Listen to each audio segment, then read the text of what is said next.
잘 오셨습니다. 잘 오셨습니다.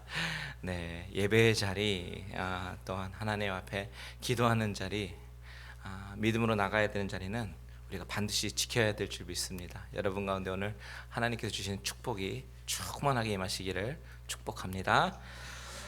오늘 같이 나눌 말씀은요, 창세기 6장 우리 9절에서 22절까지의 말씀을 보도록 하겠습니다. 창세기 6장 9절에서 22절까지의 말씀입니다.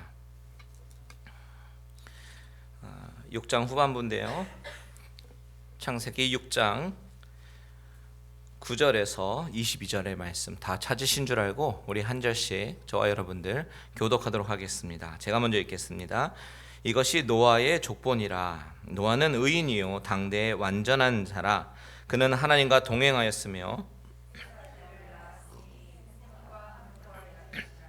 그때에 온 땅이 하나님 앞에 부패하여 포악함이 땅에 가득한지라.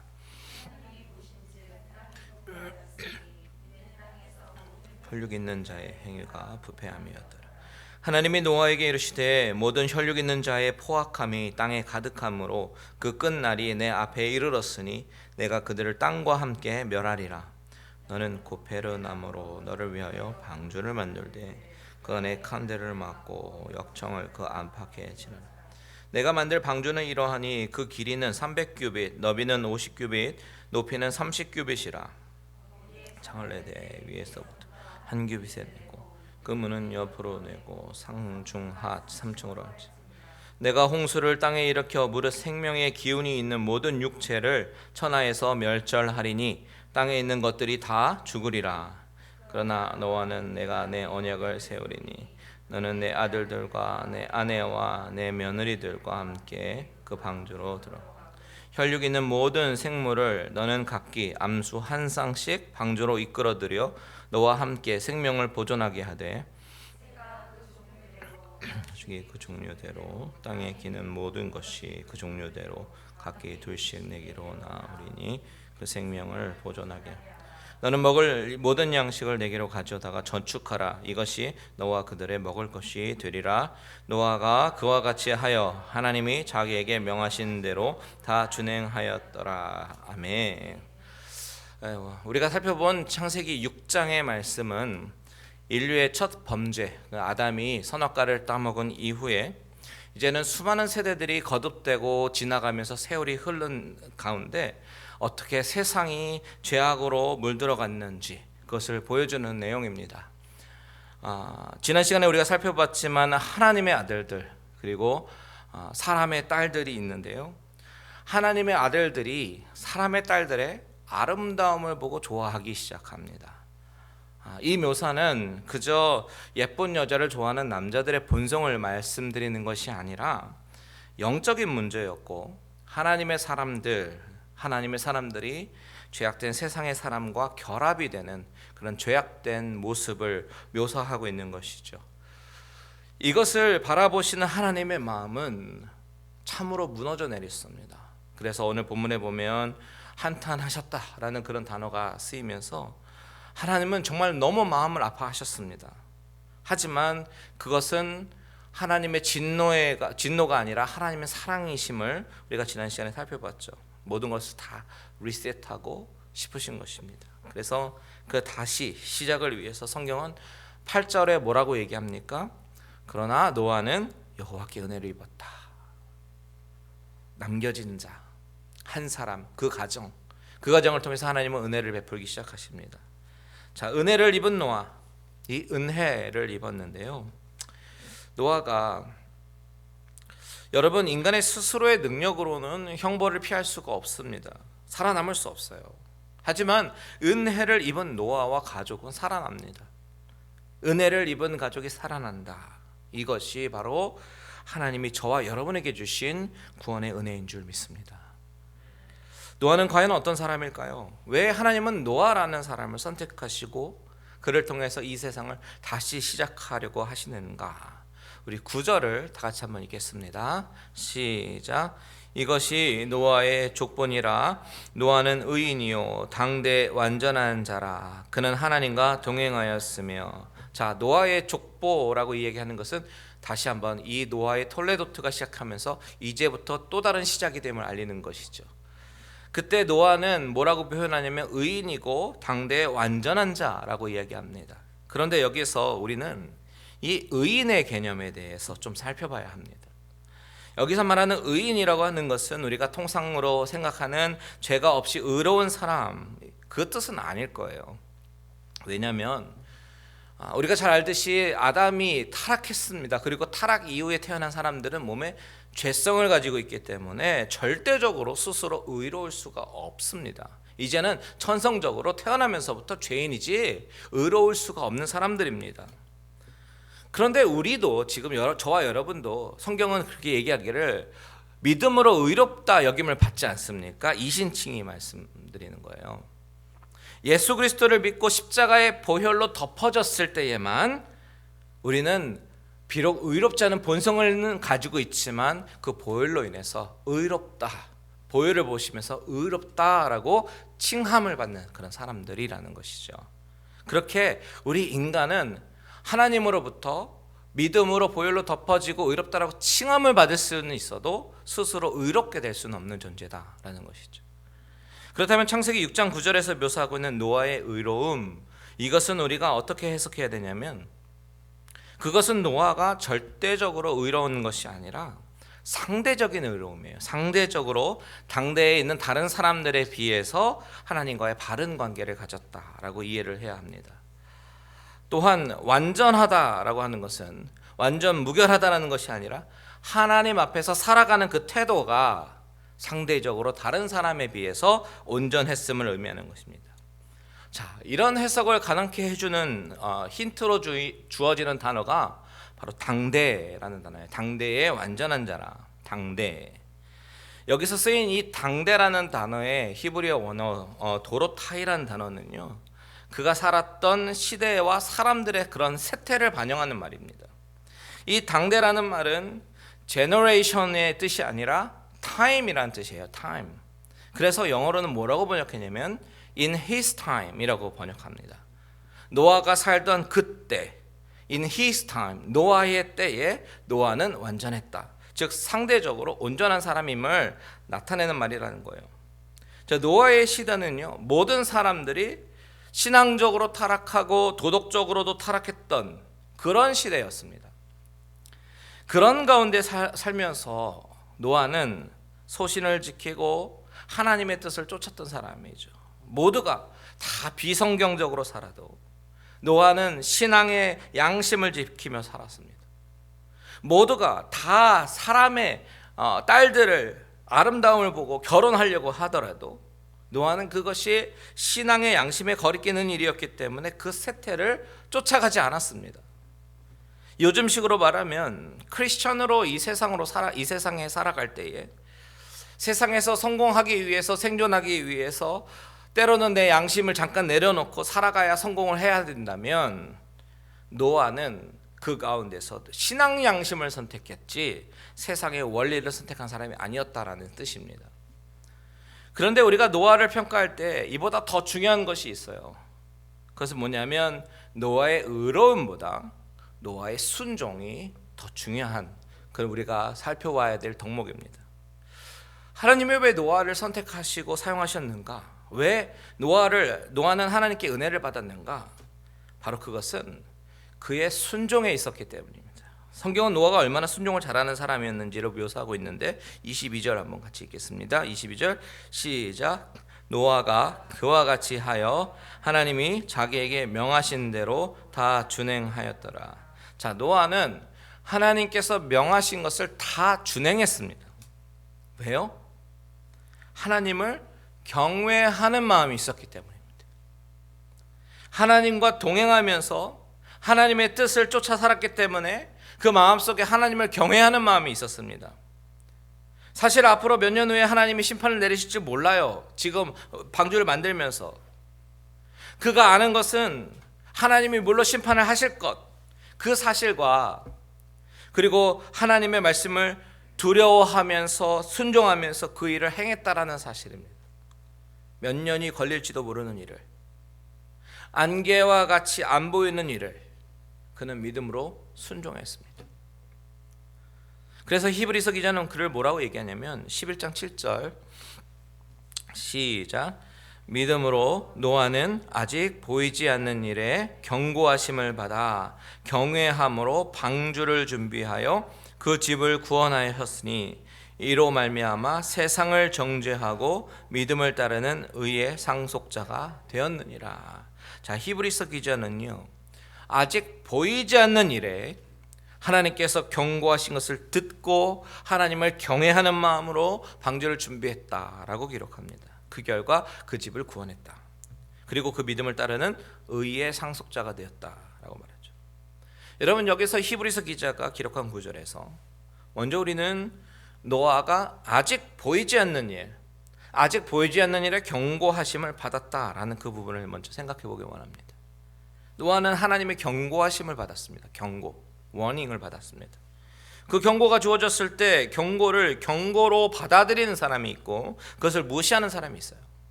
그 당시 사람들은 어땠습니까? 부패한 사람 투성입니다.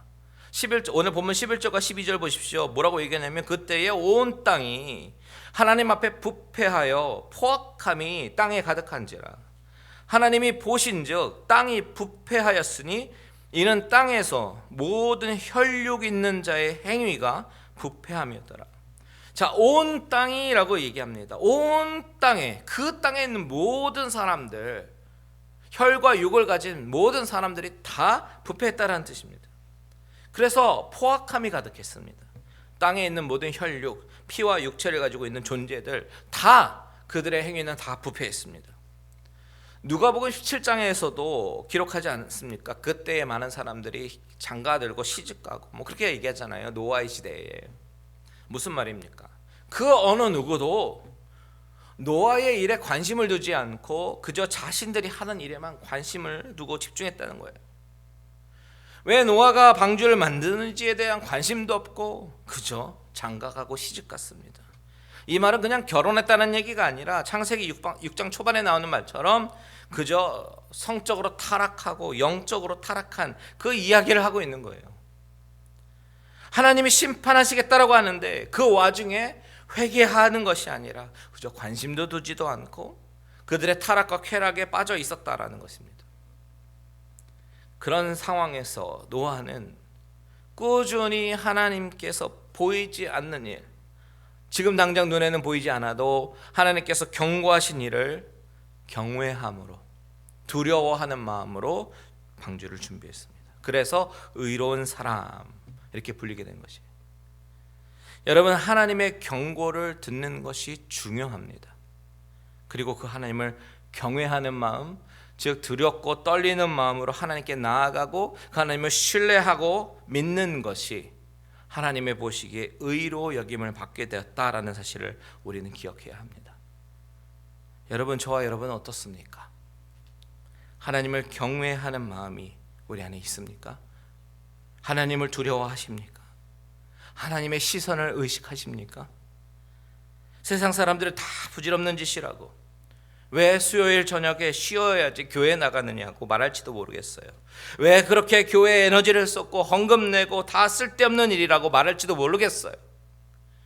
하지만 하나님께로부터 은혜를 입은 자라고 하는 것은 세상의 풍조를 따르는 것이 아니라 그것과는 상관없이 하나님을 두려워하는 자가 바로 의로운 자고 그것이 은혜를 입은 자라는 사실을 기억하시길 바랍니다.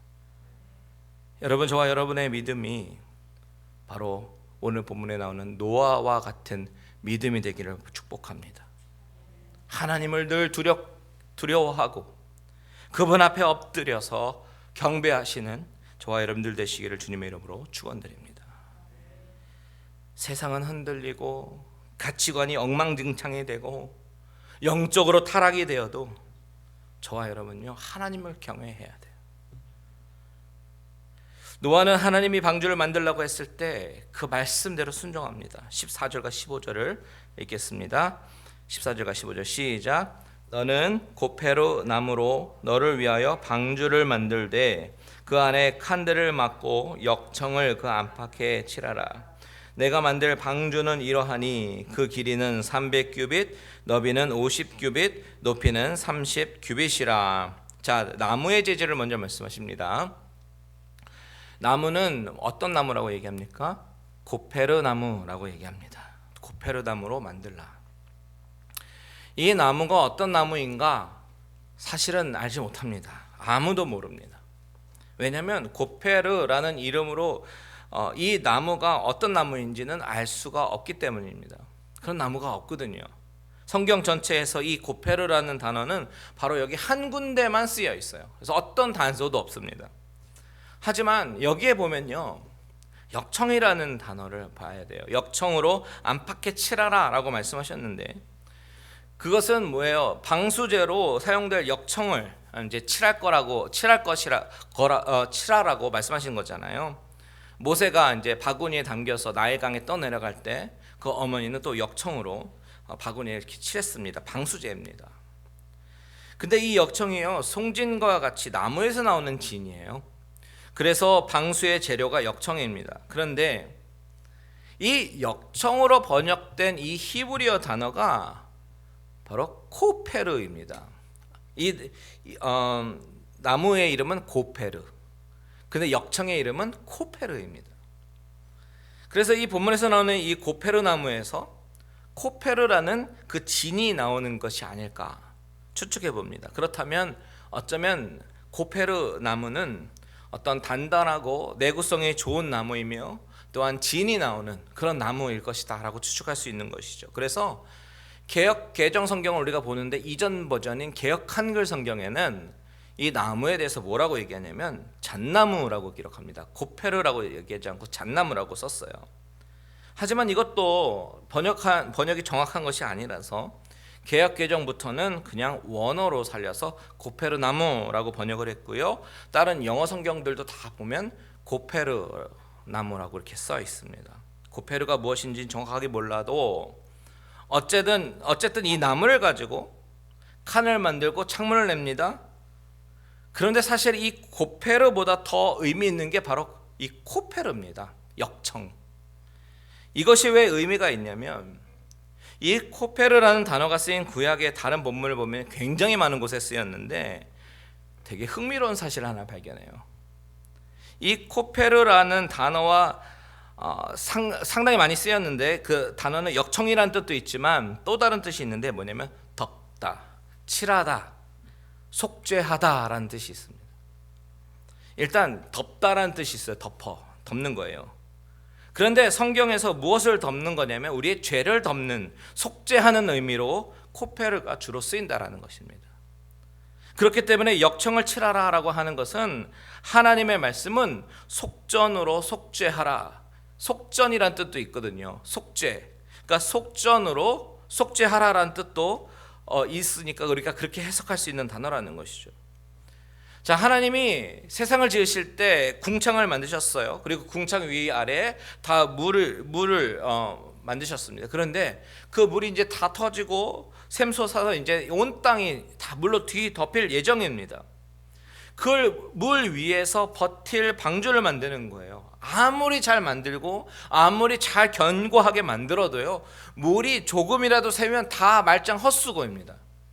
물이 새면 다 죽습니다. 그런데 하나님은 거기에 역청을 칠하래요. 물이 새지도 않게 다 역청을 바르라고 하십니다.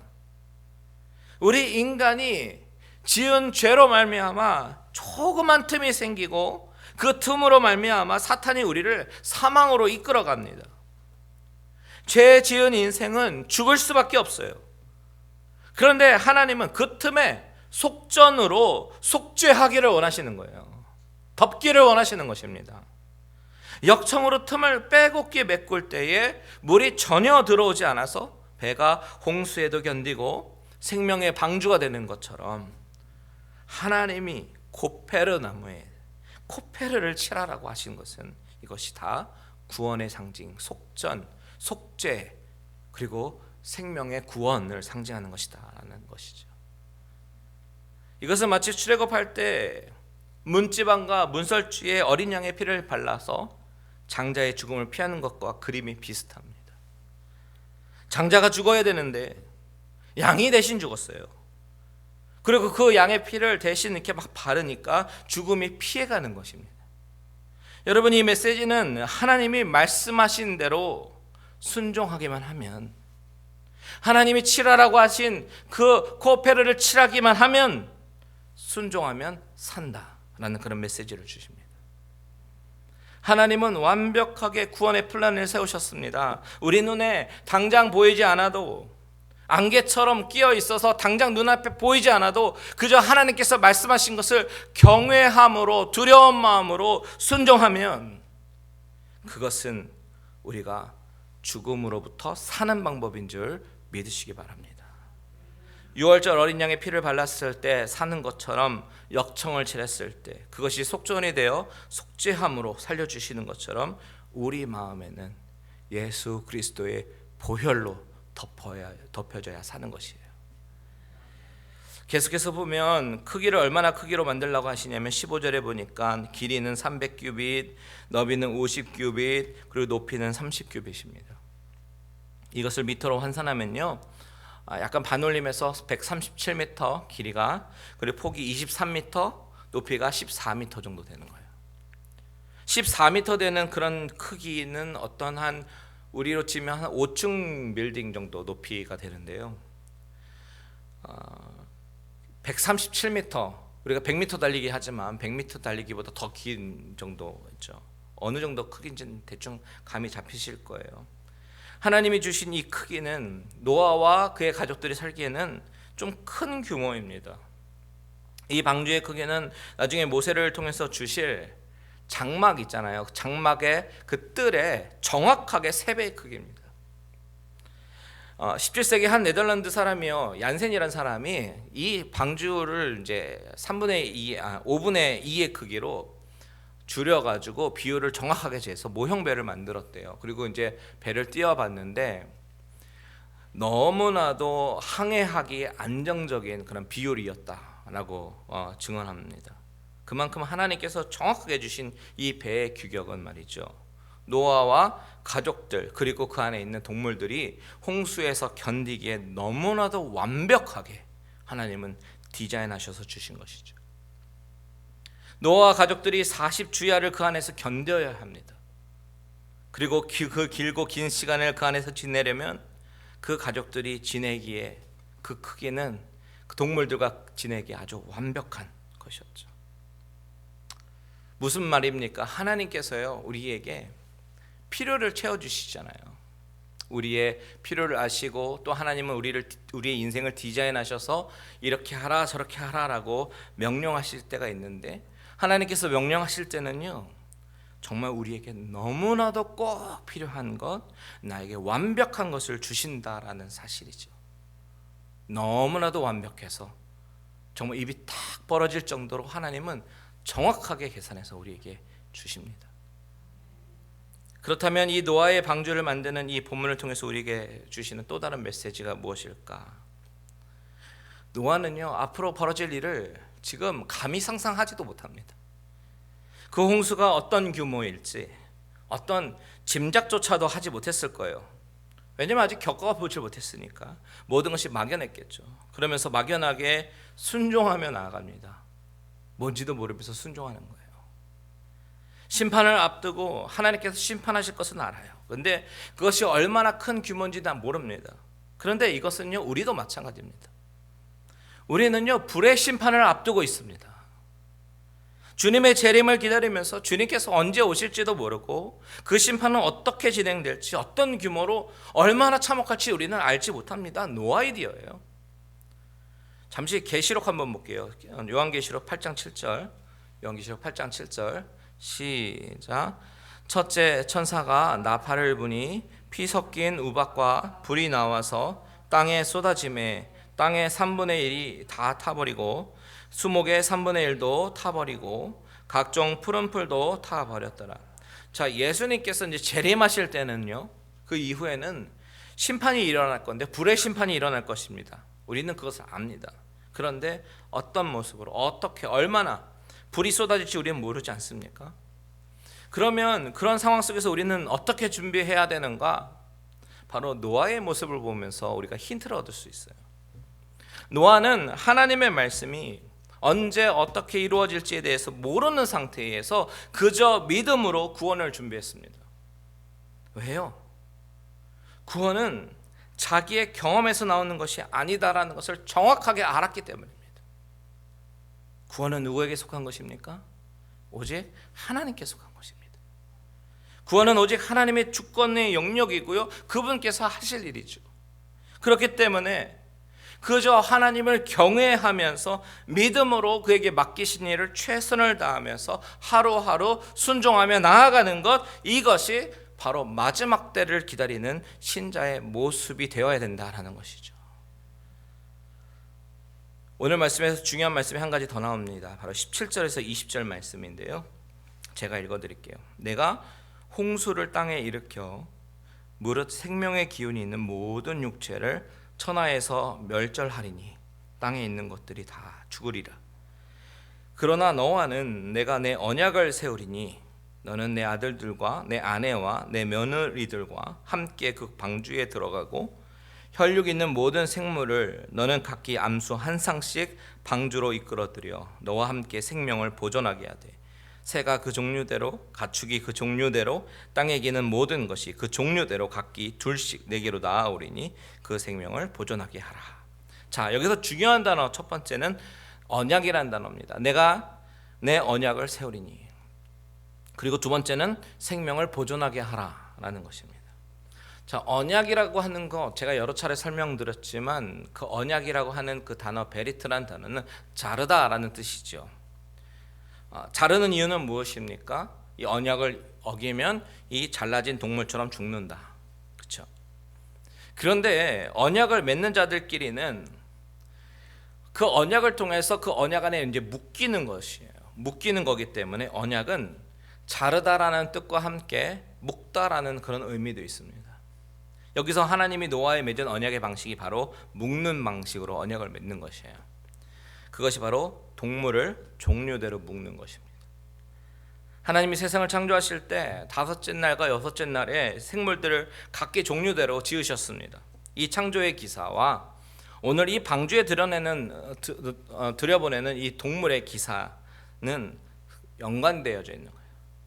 하나님이 홍수를 일으켜서 모든 육체를, 모든 호흡이 있는 것들을, 혈과 육이 있는 것을 다 멸절하기로 하셨지만 멸절 후에 하나님은 새롭게 창조하시는 것이 아니라 피조물들을 보존하기를 원하셨다라는 것을 의미하는 것입니다.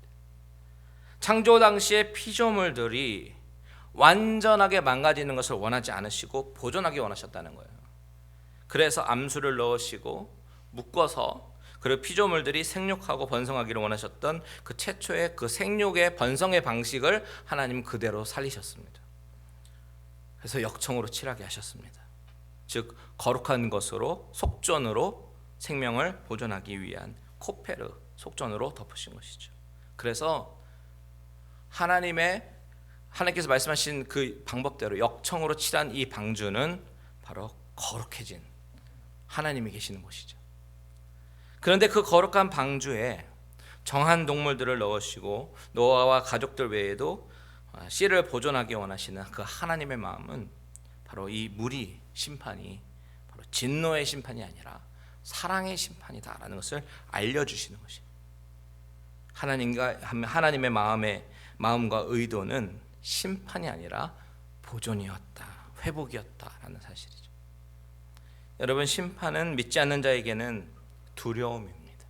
그렇지만 하나님을 경외하고 하나님을 믿고 하나님의 신실하심을 붙잡고 나아가는 사람들에게는 구원의 축복이 되는 줄 믿습니다.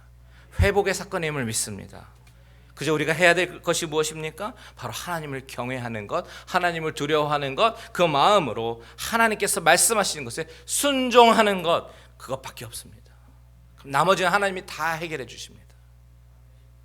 우리의 삶을 책임져 주시는 하나님, 우리의 삶을 완벽하게 계획하시고 이루시는 그 하나님 앞에 날마다 믿음으로 순종의 제사 드리는 저와 여러분들 되시기를 주님의 이름으로 축원드립니다. 아멘.